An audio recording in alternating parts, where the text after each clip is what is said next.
우리 이 새벽에 함께 나눌 말씀은 예레미야 1장의 말씀입니다. 함께 나눌 말씀은 예레미야서 1장의 말씀, 우리 1절부터 마지막 절까지 말씀을 우리 한 절씩 교독하시면서 보겠습니다. 예레미야 1장 1절에서 우리 마지막 절까지의 말씀을 우리 한 절씩 교독하시면서 보겠습니다. 1절의 말씀을 제가 먼저 보겠습니다. 베냐민 땅 아나돗의 제사장 중 힐기야의 아들 예레미야의 말이라. 아몬의 아들 유다 왕 요시야의 다스린 지 13년에 여호와의 말씀이 예레미야에게 임하였고, 요시야의 아들 유다 왕 여호야김 시대부터 요시야의 아들 유다 왕 시드기야의 제 11년 말까지 임하니라. 이에 5월에 예루살렘이 사로잡히니라. 여호와의 말씀이 내게 임하니라. 이르시되 내가 너를 복중에 짓기 전에 너를 알았고 내가 태에서 나오기 전에 너를 구별하였고 너를 열방의 선지자로 세웠노라 하시기로. 내가 가로되 슬프도소이다. 주 여호와여 보소서. 나는 나이라 말할 줄을 알지 못하나이다. 여호와께서 내게 이르시되 너는 아이라 하지 말고 내가 너희를 누구에게 보내든지 너는 가며 내가 내게 무엇을 명하든지 너는 말할지니라. 너는 그들을 인하여 두려워 말라. 내가 너와 함께하여 너를 구원하리라. 나 여호와의 말이라 하시고, 여호와께서 그 손을 내밀어 내 입에 대시며 내게 이르시되 보라 내가 내 말을 내 입에 두었노라. 보라, 내가 오늘날 너를 열방 만국 위에 세우고 너로 뽑으며 파괴하며 파멸하며 넘어뜨리며 건설하며 심게 하였느니라. 여호와의 말씀이 또 내게 임하니라. 이르시되 예레미야야 내가 무엇을 보느냐. 대답하되 내가 살구나무 가지를 보나이다. 여호와께서 내게 이르시되 내가 잘 보았도다. 이는 내가 내 말을 지켜 그대로 이루려 함이니라. 여호와의 말씀이 다시 내게 임하니라. 이르시되 내가 무엇을 보느냐. 대답하되 끓는 가마를 보나이다. 그 면이 북에서부터 기울어졌나이다. 여호와께서 내게 이르시되 재앙이 북방에서 일어나 이 땅의 모든 거민에게 임하니라. 나 여호와가 말하노라. 내가 북방 모든 나라의 족속을 부를 것인즉 그들이 와서 예루살렘 성문 어귀에 각기 자리를 정하고 그 삼의 성벽과 유다 모든 성읍을 치리라. 무리가 나를 버리고 다른 신들에게 분향하며 자기 손으로 만든 것에 절하였은즉 내가 나의 심판을 베풀어 그들의 모든 죄악을 징계하리라. 그러므로 너는 내 허리를 동이고 일어나 내가 내게 명한 바를 다 그들에게 고하라. 그들 인하여 두려워 말라. 두렵건대 내가 너로 그들 앞에서 두려움을 당하게 할까 하노라. 보라, 내가 오늘날 너로 그 온 땅과 유다 왕들의 그 족장들과 그 제사장들과 그 땅 백성 앞에 견고한 성읍 쇠기둥 놋 성벽이 되게 하였은즉 함께 보겠습니다. 그들이 너를 치나 이기지 못하리니 이는 내가 너와 함께하여 너를 구원할 것임이라. 여호와의 말이니라. 아멘. 할렐루야. 하나님의 은혜와 평강이 우리 새벽을 깨워 예배하시는 우리 성도님들의 심령과 가정에 충만하기를 간절히 소망합니다. 이제 예레미야서의 말씀으로 이제 은혜를 나눕니다. 예레미야서의 그 배경을 보면 하나님께서 죄악된 유다를 심판하기로 작정하셨습니다. 이때 활동하던 선지자가 예레미야입니다. 유다는 바벨론에 의해서 단번에 무너진 것이냐? 그렇지 않습니다. 예레미야서의 말씀을 보더라도 하나님의 심판이 예고되고 그 심판의 예고에 백성들이 돌이키면 좋을 텐데 끝까지 패역함으로 무너져가는 것을 우리는 보게 되는 것이죠. 본문 1절에서 3절에 언급된 이 요시야 왕이 유다를 다스릴 때만 해도 유다의 분위기는 전혀 달랐습니다.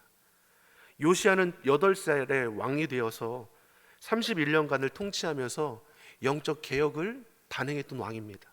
우상은 허물었고 하나님 신앙이 회복되는 때가 바로 이때였습니다. 그러나 문제는 무엇입니까?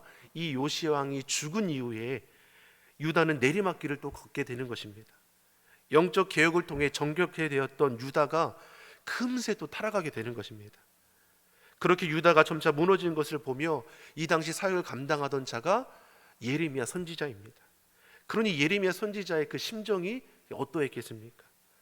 예레미야는 살아가는 조국을 향해 하나님의 말씀을 대언하는데 하나님이 그 입술에 주신 말씀이 무엇입니까? 자신의 조국에 대한 심판의 메시지입니다. 유다는 바벨론에 멸망하게 될 것이고 포로 생활은 피할 수 없게 될 것입니다. 유다를 향한 하나님의 뜻이 무엇입니까?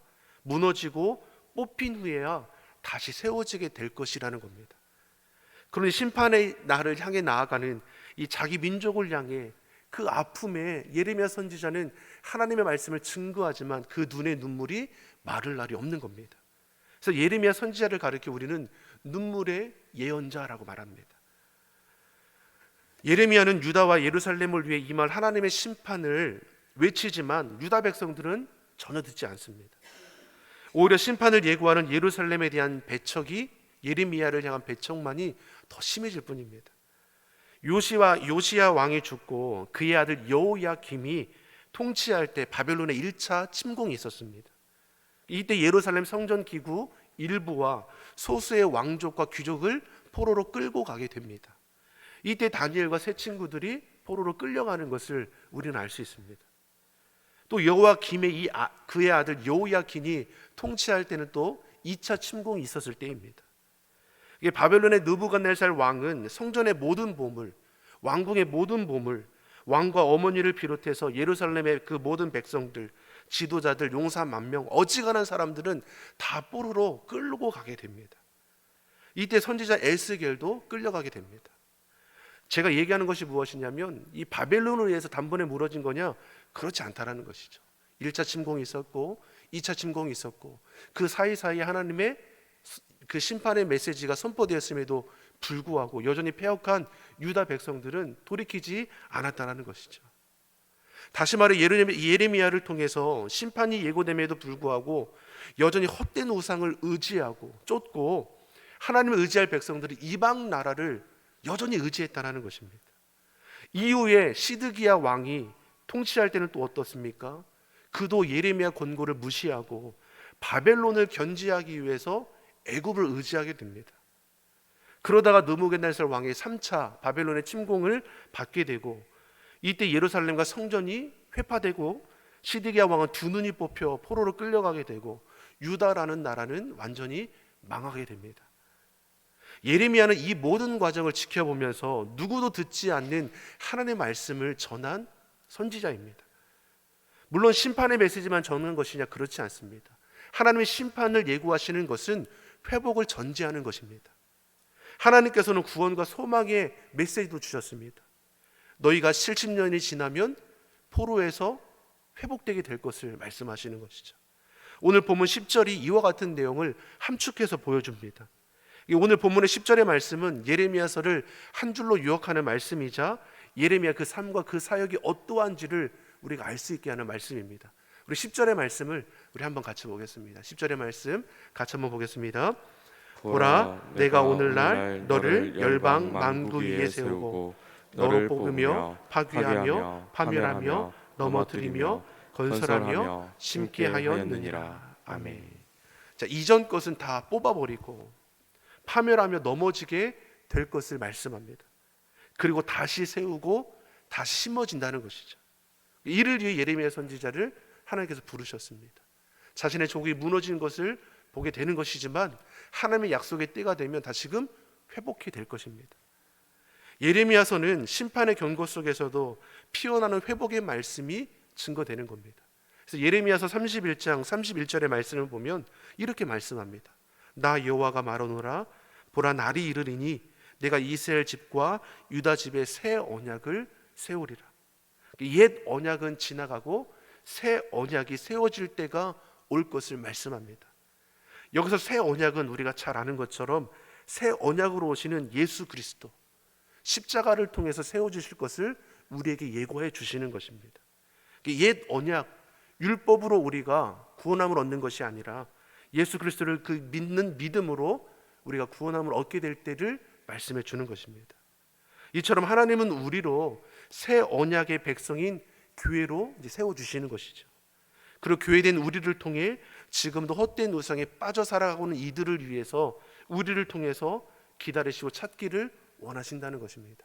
사랑하는 성도 여러분, 믿는 저와 여러분을 통해서 믿지 않는 영혼들이 구원할 자리로 나올 수 있기를 간절히 소망합니다.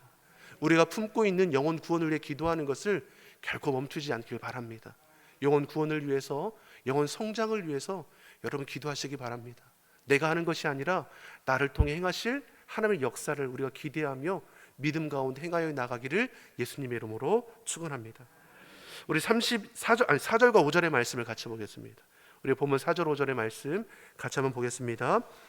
여호와의 말씀이 내게 임하니라. 이르시되 내가 너를 복중에 짓기 전에 너를 알았고 내가 태에서 나오기 전에 너를 구별하였고 너를 열방의 선지자로 세웠노라 하시기로. 아멘. 하나님께서 예레미야를 택하여 부르시죠. 예레미야를 택하여 부르실 때가 언제라고 말씀하십니까? 예레미야가 태어나기도 전에, 어머니의 복중에 짓기 전에 구별하였다라고 말씀하고 있습니다. 예레미야는 하나님의 섭리 가운데 선지자로 택해진 자이죠. 그 생명이 있기도 전에 하나님은 저를 계획하셨습니다. 그리고 때가 되었을 때 하나님께서 불러주시는 것을 보게 됩니다. 이처럼 모든 인생은 하나님께서 주관하십니다. 아멘이시죠? 저와 거저 이 자리에 있는 것이 아니라 우리도 주께서 창세 전에 이미 그리스도 예수 안에서 우리를 택하셨다 말씀하지 않습니까? 한 생명 한 생명을 하나님 앞에 존귀한 것임을 우리는 잊지 말아야 할 것입니다. 우리가 이 자리에 있는 것도 구원받은 하나님의 자녀요, 사명자로 택함 받는 것도 하나님의 부르심 가운데 이루어진 것입니다. 그러기 우리는 어떻습니까? 그는 아버지의 부르심에 따라 담대히 이 시대를 살아가면 되는 것이죠. 하나님께서 예레미야를 부르신 것처럼 이 시대에 저와 여러분을 부르셨습니다. 예레미야를 통해서 하나님의 심판이 예고되고 또 회복이 선포된 것처럼 저와 여러분을 통해서 이 시대에 하나님의 사랑과 은혜가 선포되기를 간절히 소망합니다. 그러나 연약한 인생은 어떠합니까? 하나님의 부르심에 온전히 순종하지 못하죠. 예레미야도 마찬가지입니다. 6절의 말씀을 보십시오. 하나님의 부르심에 예레미야가 하는 말이 무엇입니까? 6절의 말씀 같이 한번 보겠습니다. 내가 가로되 슬프도소이다. 주 여호와여 보소서 나는 아이라 말할 줄 알지 못하나이다. 아멘. 하나님의 부르심에 예레미야가 답하는 것이 무엇입니까? 즉시로 순종하지 못하죠. 왜냐하면 하나님의 사명을 감당하기에 자기는 어린 아이와 같다고 여겼다는 것입니다. 하나님께서 예레미야를 부르실 때를 신학자들은 20세 전후로 봅니다. 아직 경험도 없고 주의를 어떻게 감당해야 할지 모르는 그때라는 것이죠. 그러니 예레미야가 부르심에 어떻게 반응합니까? 온전히 순종하지 못하죠. 유다의 그런 지금 현 영적 상황은 어떻습니까? 이스라엘 백성들의 폐역함이 극에 달할 때이죠. 그러니 어떻게 자신이 하나님의 말씀을 왕과 그 백성들 앞에서 담대히 전할 수 있을까? 두려운 마음이 드는 것이죠. 자신은 아이입니다. 제가 어때 주의를 감당할 수 있겠습니까? 그런 예레미야 물음에 하나님께서 그에게 다시 말씀하시죠. 7절의 말씀을 우리 같이 한번 보겠습니다. 7절의 말씀 같이 한번 보겠습니다. 여호와께서 내게 이르시되 너는 아이라 하지 말고 내가 너를 누구에게 보내든지 너는 가며 내가 내게 무엇을 명하든지 너는 말할지니라. 아멘. 저는 아이입니다라고 하니까 하나님께서 뭐라고 말씀합니까? 너는 아이라 하지 말라. 하나님은 경험 많은 자를 부른 것이 아닙니다. 연륜이 있고 많이 배운 자를 부르신 거냐? 그렇지 않습니다. 하나님께서 원하시는 것이 무엇이라고 말씀합니까? 7절에 내가 너를 누구에게 보내든지 너는 가며 내가 내게 명하는 무엇이든지 너는 전할지니라. 하나님은 일꾼을 세우실 때에 인간적인 조건을 보는 것이 아닙니다. 하나님께서 세상 조건에 큰 의미를 두고 있지 않습니다. 하나님의 일은 내 지식과 경험으로 감당하는 것이 아니라는 것입니다.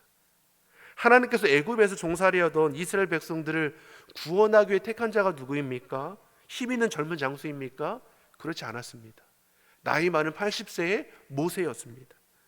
하나님의 말씀에 순종하며 하나님을 의지하는 자를 통해 하나님은 자신의 뜻을 이루어 가시는 것을 우리에게 말씀해 주시는 것입니다. 예레미야 할 것이 무엇입니까? 자신의 경험, 자신의 지식을 나눈 것이 아닙니다. 자기의 붙들리니까 무엇입니까? 하나님의 부르심에 자신은 아이라 고백하게 되는 것이죠. 예레미야는 하나님의 택하심에 아멘으로 순종하며 나아가 생각할 것이 무엇입니까? 하나님이 보내시는 곳에 가서 하나님이 주신 그 말씀을 전하면 되는 것이라는 겁니다. 내가 저들을 설득하는 것이 아닙니다. 내가 저들을 위로하고 내 말이 저들에게 소망을 주는 것이 아닙니다. 하나님의 마음으로 하나님의 말씀을 전하면 된다는 것이죠. 직분을 맡은 자도 마찬가지이죠. 나를 나타내는 것이 아니라 나를 통해서 하나님의 영광을 드러내는 것입니다. 우리의 수고 헌신을 통해서 하나님께서 기뻐 받으심을 믿습니다. 우리는 사람에게 보이고자 하는 것이 아니라 우리의 열심과 수고를 통해서 하나님을 기쁘시게 하는 자입니다. 그래서 성경은 맡은 자가 구할 것은 충성이라 말씀하는 것이죠. 저와 여러분은 하나님 앞에 충성된 자요, 헌신된 사명자가 되기를 예수님의 이름으로 축원합니다. 마지막으로 우리 8절의 말씀 우리 같이 한번 보겠습니다. 8절의 말씀 같이 한번 보겠습니다. 너는 그들을 인하여 두려워 말라. 내가 너와 함께하여 너를 구원하리라. 나 여호와의 말이니라 하시고. 아멘. 젊은 이 예레미야가 패역한 왕이나 백성들 앞에서 하나님의 심판의 메시지를 선포하는 거 보통 일이 아닐 것입니다. 그렇게 두려울 수밖에 없는 것이죠. 그러한 예레미야 중심을 아신 하나님께서 말씀하는 것이 무엇입니까? 저들로 두려워 말라. 내가 너와 함께 하리라. 선지자로서 예레미야 가는 그 길은 좁고 험한 길입니다. 그러나 누가 함께하는 길입니까? 하나님께서 함께하는 길이라 우리에게 말씀합니다. 전능하신 하나님께서 예레미야와 동행하신다 말씀합니다. 능치 못함이 없을 것이고 그 길을 하나님께서 지키시고 보호하실 것을 약속하고 계십니다. 성경에 보면 두려워하지 말라는 이 말이 365번이나 나옵니다. 그만큼 이 땅을 살아가는 저와 여러분은 어떻습니까? 매일매일 두려움을 느끼며 살아간다는 것입니다. 그러한 우리에게 하나님께서 무엇을 말씀합니까? 두려워하지 말라. 우리는 매일매일 두려워한다 고백하지만 하나님은 그러한 우리를 향해 두려워 말라. 내가 너와 함께함이라. 놀라지 말라. 나는 내 하나님이 됨이라. 내가 너를 굳세게 하리라. 참으로 너를 도와주리라. 참으로 나의 의로운 오른손으로 너를 붙들리라. 우리를 붙들고 계시는 분이 여호와 하나님이십니다. 그 의로운 오른손으로 우리를 주관하신다는 것이죠. 주의 일은 내 힘으로 감당하는 것이 아닙니다. 감당할 수 있도록 하나님께서 우리를 이끌어 가시는 것이죠. 그러기에 주의 백성들은 맡기는 자세가 필요합니다. 우리가 이 새벽에 기도할 때 여전히 내가 쥐고 있는 것이 있습니까? 주여 내려놓게 하여 주시옵소서. 내 고집이 있습니까? 내 욕심이 있습니까? 내려놓게 하여 주시옵소서. 주님께서 우리 삶의 자리를 주장하여 주셔서 우리 가정도 산업도 일터도 우리 생명까지도 주님께서 그 선하신 뜻 가운데 세워주시옵소서. 예레미야서를 통해서 우리는 무너지는 유다 남유다 백성들을 보게 될 것입니다. 하지만 심판으로 끝나는 것이냐? 그렇지 않습니다. 다 무너진 것 같은데 그 무너진 곳에서 다시 세우시고 일으켜 가시는 하나님의 회복의 역사도 보게 될 것입니다. 말씀을 통해서 우리가 도전받을 것이 무엇입니까? 무너진 것 같지만 결코 하나님께서 무너진 것으로 내버려 두는 것이 아니라 다시금 일어서도록 회복시켜 주신다는 것입니다. 코로나19라는 어려움이 이제 2년이 넘어가고 3년째가 돼가지 않습니까? 이 어려움에도 어떻습니까? 다 무너진 줄 알았지만 다시금 일으켜 주신 하나님의 그 은혜를 우리가 지금 경험하고 있을 줄 믿습니다. 주께서 우리 가운데 하나님의 귀한 은혜 더하여 주셔서 믿음의 눈으로 시대를 바라보며 하나님의 영광을 이루어갈 수 있는 귀한 믿음의 자녀가 되기를 예수님의 이름으로 축원합니다. 기도하겠습니다. 사랑의 하나님 아버지, 예레미야를 택하여 하나님의 말씀을 전하게 하신 것처럼 이 시대에 하나님 아버지의 마음을 알아 하나님의 말씀에 순종함으로 하나님의 뜻을 이루어가는 주의 자녀들이 다 되게 하여 주시옵소서. 맡은 자가 구할 것은 충성이라 하여 싸우니 주의 자녀들이 말씀에 순종함으로 하나님의 영광을 위해 귀하게 쓰임받게 하여 주시옵소서. 무너진 우리 삶의 자리가 있습니까? 주께서 회복해 하심을 믿습니다. 나된 모든 건 내려놓게 하여 주시고 주님을 의지하여 믿고 간구할 때 회복해 하신 하나님의 놀라운 은혜를 누리고 나아가게 하여 주시옵소서. 감사드리며 예수님의 이름으로 기도드립니다. 아멘.